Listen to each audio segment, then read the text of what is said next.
Hey folks, it's Friday and it's time for another one-handed video on my methods, tools of the trade, and now we're going to talk about things that cut.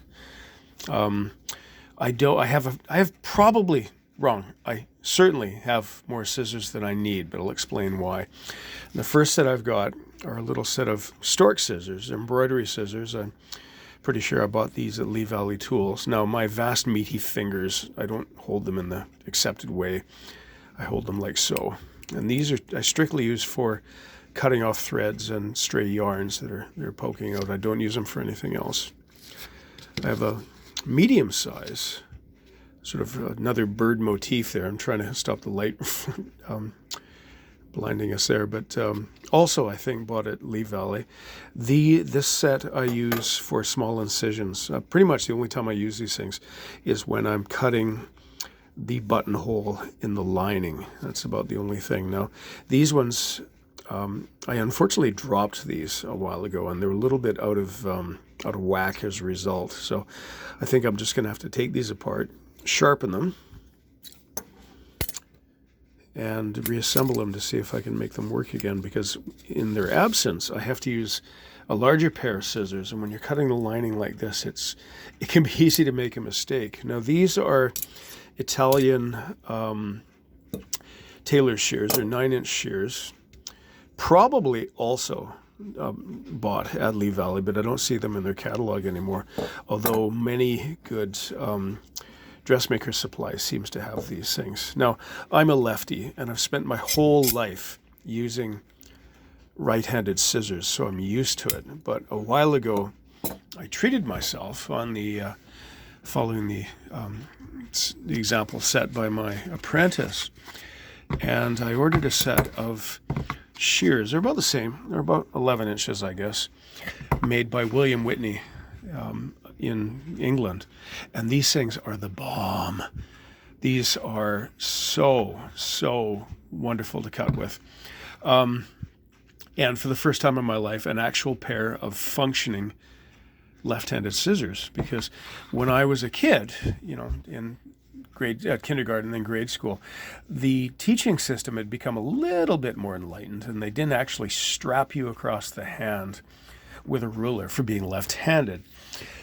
I think they decided a new tack. So when I was in, kindergarten, grade 1, they'd ask who the left-hander was, and I'd stick up my hand, and they'd hand me a set of left-handed scissors, all right, but they had no cutting edge. They were dull, and you would just sort of gum the paper to death as you were trying to cut it. And I think that in those, this is early 1960s, and those sort of Mad Men days, I thought that we were all gonna just jump in and conform, and I would start using right-handed scissors so I could get a good art project mark.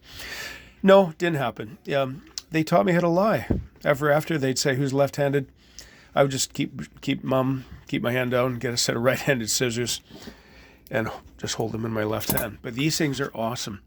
The irony is, the funny part is, you don't spend a lot of time cutting in kilt making. Usually, if you're going to separate a piece, or if you're going to reduce in height, you make a small cut, and then you rip it along its length to get a straight line. So again, I just use these for trimming threads and yarns, cutting the buttonhole.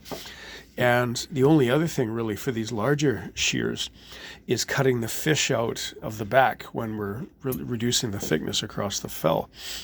Now, while we're on the subject of things that cut, of course, I have your absolute bog standard seam ripper. And I'm really slow with these things. I don't rip seams in a hurry, because I'm just going to make a mistake.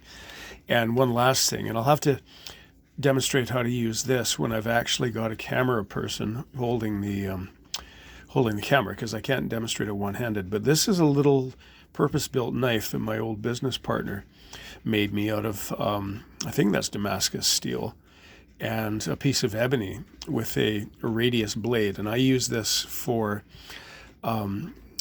ripping down as well when I'm working on a kilt that I'm refurbishing. But again, that's something I can't demonstrate with one hand.